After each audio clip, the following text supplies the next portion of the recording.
Hi everyone. This is the Chapter 1 test review for Algebra 1A, and I apologize, my paper got bent in my bag when I brought it home, so hopefully you can see that okay. But let's get started here with number 1. So number 1 just says find D when n equals 17. Okay, that should be pretty straightforward. We're going to put 17 in place of n, so that's going to look like this. 17 times 17 minus 3, all divided by 2. Oh, let's see, and then what should that work out to be? Looks like it should be 119. Okay, I'm just going to double check my work there. Yep, 119 looks good. Sorry about that. For some of these problems, I'll take the time to go through the calculator steps. On that one, I really don't see anything that would be a major pitfall, so should be okay. Now, this next one is another story. So, just so we're clear, this notation is really the same thing as asking this question up here, okay? When I say find t of 0, I'm saying to plug in the 0, okay, for whatever your independent variable happens to be. So in this case, it'd be the n, right? So for t of 0, I am doing 5 minus 4 times 0 squared. And I would hope that you could handle that one without a calculator, but let's just talk about how it would go into a calculator, because I do want you to get to the point where you're using that big expensive thing. So this one would look just like that.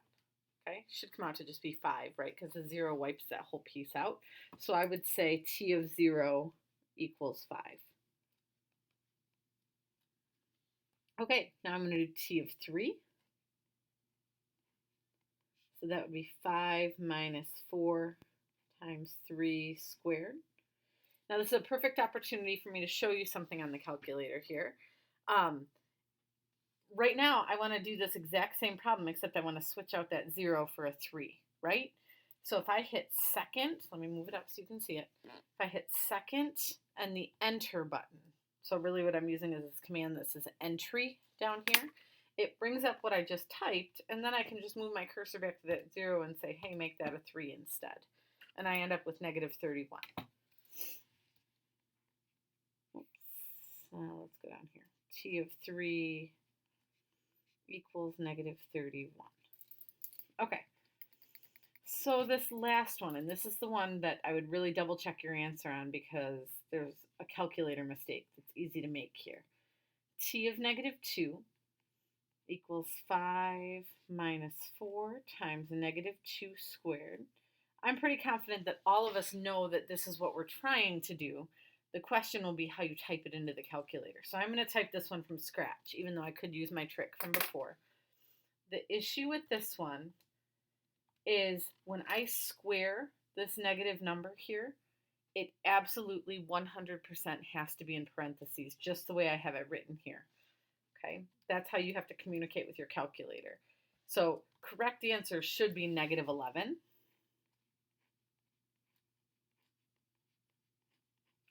If you had done this without the parentheses, if you had just done times negative 2 squared, like that, you'd have gotten something totally different. You would have gotten 21. Sorry, you can't see that, but you would have gotten 21. The problem here is your calculator squares the 2 before it applies the negative. And we all know that negative 2 squared should really give us a positive 4. Okay, so really, and you'll notice that I did this when I wrote it. I kind of broke my own rule when I put it in the calculator, but anytime I'm plugging a number into a formula, I always put it in parentheses, and then I would just get in the habit of always doing that in your calculator too. It's really only going to matter when you're working with negatives, and specifically when you're doing negatives to a power, but probably just a good thing to keep in mind all the time. Okay, so solving. Number 3. Solving is all about getting x by itself. So the question we want to ask ourselves is, how do we get rid of that 3 over 2? And I would do it by multiplying by the reciprocal, multiplying by 2/3.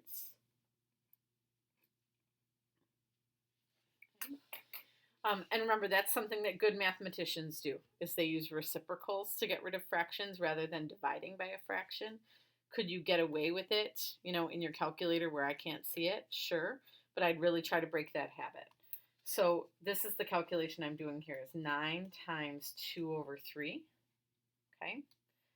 Correct answer there is 6. And this is gone.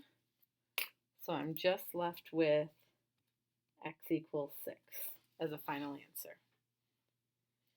Okay, be careful on this next one. That negative sign is going to throw people off for sure. What's really happening here when I have this minus sign is this is saying I need to subtract everything in the parentheses. So I'm doing 3, and then I'm subtracting the m, and then I also, the way this is written, have to subtract the plus 2. So that's really going to become like a minus 2. Some people think about it as like distributing the negative sign.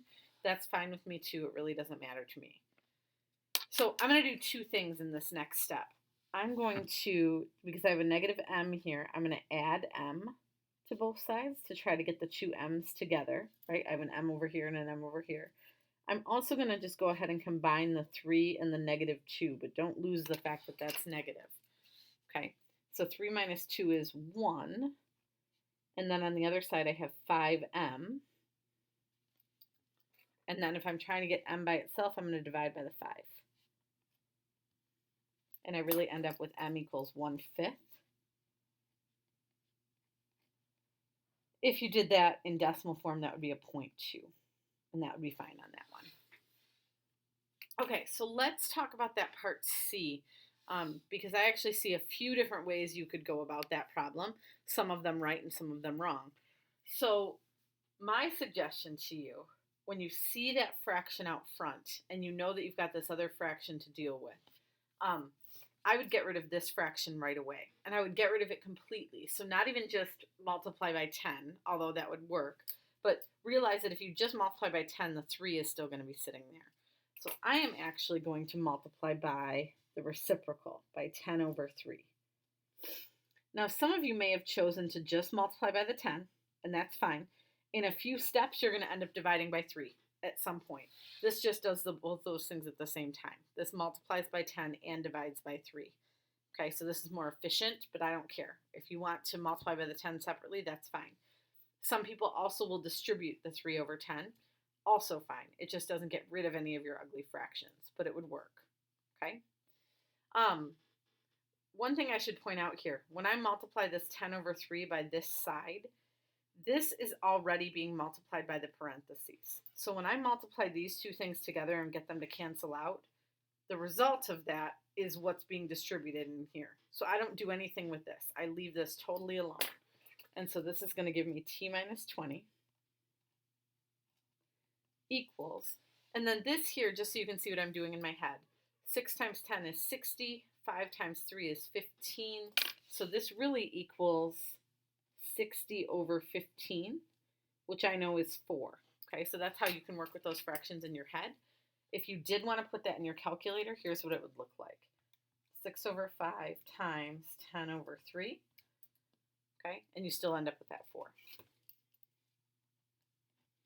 And then from there, to get t by itself, we're just going to add 20 to each side.